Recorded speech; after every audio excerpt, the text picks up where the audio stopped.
The first option to check your Snapchat password, open the Passwords app on your iPhone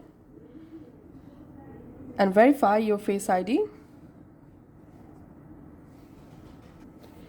Now tap the search passwords option and type here Snapchat, and here you will find your Snapchat saved password. Just tap on Snapchat and here tap on password and your Snapchat account password will be visible. Now let's do the second method. Open any Google app on your iPhone. You can use Google Photos, Google Drive, Google or Gmail. Now tap on your profile photo and make sure to switch to the account in which Google account you saved your Snapchat password. Once you select it, tap on your profile photo and tap on manage your Google account.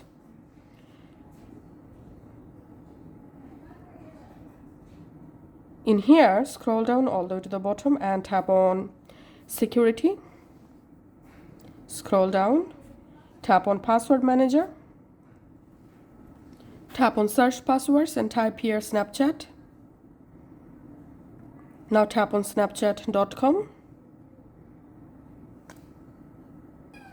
Now you have to verify your Google account password. And here you will find your Snapchat password. So that's how you can actually check our Snapchat current password in iPhone.